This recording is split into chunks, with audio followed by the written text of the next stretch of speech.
Bonjour et bienvenue au jardin d'Écolo Bio Nature en ce 26 décembre 2015. Alors vous voyez, nous sommes un 26 décembre et je fais cette vidéo parce que la nature est devenue complètement folle. Avec des températures comme en ce moment, aujourd'hui il doit faire à peu près 13 degrés ici dans le nord de la France. Vous avez le Weigela qui est pratiquement totalement en fleurs. Il n'y a même pas encore ses feuilles, elle commence et pourtant il est en fleurs. Alors on va aller voir d'autres plantes qui sont un peu dans le même état. Alors je viens de tomber en panne de batterie pour la caméra, alors nous allons continuer cette vidéo avec l'appareil photo. Alors je vous parlais donc du Weigela. Alors lui il se trouve complètement au nord de la maison et pourtant vous avez vu il était en fleurs. Et ici nous sommes maintenant au sud, plein sud, et évidemment nous avons le même type de problème, par exemple avec les baies de mai. Alors, vous voyez ici, il y a les fleurs des baies de mai qui sont sorties.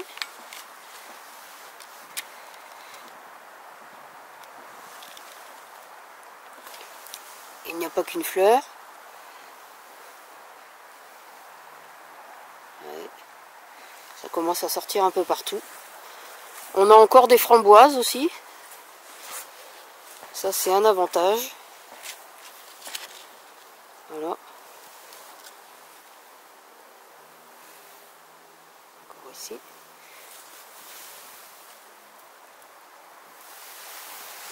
Alors que peut-on faire? Eh bien pas grand chose malheureusement. Si vous avez des serres, eh bien là il faut aérer énormément.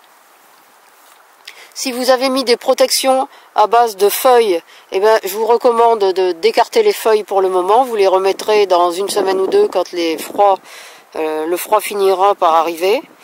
Mais pour le moment, il faut les écarter absolument parce que ça pourrait faire pourrir la plante que vous étiez censé protéger.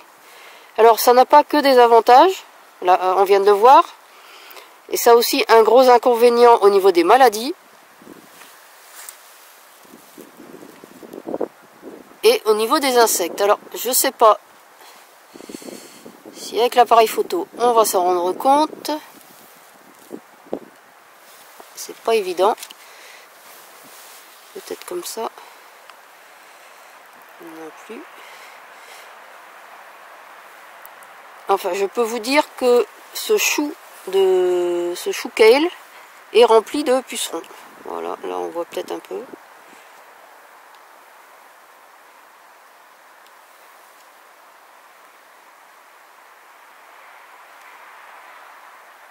Voilà. Donc ça, les pucerons, il n'y a pas beaucoup de solutions, à part un bon coup de jet d'eau. Mais vous pouvez aussi laisser faire les mésanges. Elle ne demande pas mieux que de venir les manger. Donc comme il n'y a que le cœur qui est attaqué, là, je ne vais rien faire. Je vais laisser les pucerons aux mésanges et moi je me contenterai de manger les feuilles sur les côtés. C'est l'avantage de la permaculture. C'est que si on n'est pas obligé d'intervenir, on n'intervient pas, on laisse faire la nature. Alors, vous pouvez avoir des pucerons, mais vous pouvez aussi avoir en ce moment une recrudescence de limaces. Alors pour ça, toujours les mêmes solutions, les enlever à la main quand vous en voyez, ou alors vous avez les canards, quand ceux-ci sont pas en train de dormir. Alors avant de terminer cette vidéo, je suppose que vous avez hier fait un repas de Noël où vous avez été invité. Moi j'étais invité chez ma belle-sœur et pour l'apéritif, la maîtresse de maison avait fait des genres de petites brochettes. Et alors je sais pas, je vais vous montrer. Oui, elle avait utilisé ce type de pic à brochettes. Et puis des petites brochettes en bambou, comme celle-ci. Alors évidemment, lorsque l'apéritif fut fini, tout le monde avait mangé les brochettes, et donc il restait les pics. Elle avait prévu de les jeter. Je les ai récupérés. Pourquoi?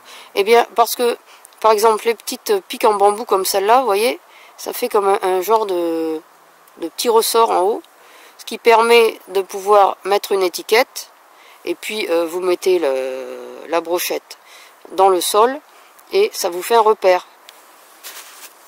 Même chose, les petites piques en bois comme celle-là, moi ça me permet de délimiter ma ligne.